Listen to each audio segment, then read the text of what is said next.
Au titre de la présidence du FASO, le Conseil a adopté 2 décrets. Le premier décret porte sur la création, l'organisation, les attributions,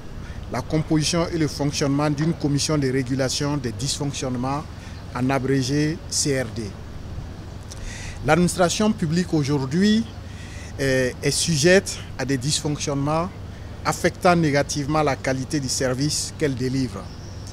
Ces dysfonctionnements ont un lien étroit avec les comportements non éthiques ou non professionnels de certains supérieurs hiérarchiques d'agents publics, car ils laissent libre cours à des fautes professionnelles non sanctionnées, des sanctions disciplinaires non appliquées, des dénonciations non poursuivies, des recommandations non mises en œuvre, des instructions non mises en œuvre sans motif valable, de la violation des procédures et règles au détriment des usagers, des implications, des condamnations judiciaires non appliquées. L'engagement solennel du chef de l'État, le capitaine Ibrahim Traoré, le jeudi 11 juillet 2024 à Ouagadougou, à l'occasion d'échanges avec les forces vives de la nation, consistant à mettre un comité de régulation des dysfonctionnements dans chaque ministère et institution,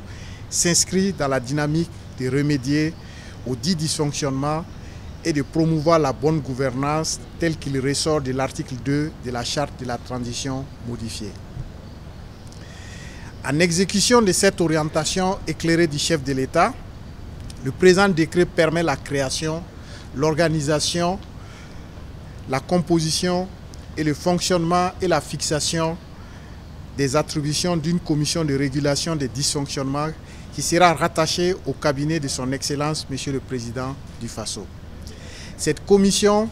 aura pour mission de faire corriger ou de corriger par elle-même tout dysfonctionnement dans les administrations publiques. Elle aura compétence sur toutes les structures centrales et déconcentrées des administrations civiles, paramilitaires et militaires, des collectivités territoriales, des sociétés d'État, des établissements publics de l'État et des associations reconnues d'utilité publique. Plus spécifiquement, elle sera chargée de requérir l'application des sanctions à l'encontre d'un agent fautif et du supérieur hiérarchique qui ne requiert pas la sanction, de veiller à l'application des recommandations non mises en œuvre des rapports d'audit et de contrôle des structures et des corps de contrôle public, de suivre l'exécution des sanctions judiciaires et administratives et de veiller à la mise en œuvre de leurs implications, d'assurer le traitement des dénonciations non poursuivies relativement aux faits traités par l'administration.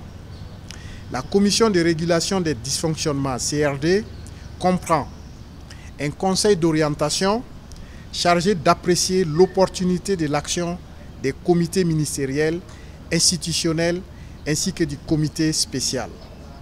Le conseil d'orientation peut être saisi par le président du FASO, le Premier ministre, le président de l'Assemblée législative de transition et le président du Conseil supérieur de la magistrature. Il peut s'auto-saisir des comités ministériels de régulation des dysfonctionnements, en abrégé CRDM, exécutent les délibérations du Conseil d'orientation dans les départements ministériels. Les comités institutionnels de régulation des dysfonctionnements, en abrégé CRDI,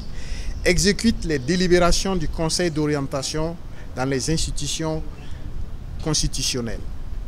Un comité spécial de régulation des dysfonctionnements, en abrégé CRDS, exécute les délibérations du Conseil d'orientation dans les administrations autres que les départements ministériels et les institutions constitutionnelles. L'adoption de ce décret permettra d'insuffler une nouvelle dynamique dans la gestion des administrations publiques par le renforcement de la bonne gouvernance et la délivrance d'un service public de qualité. Boama TV, l'autre télé, by Pro Org.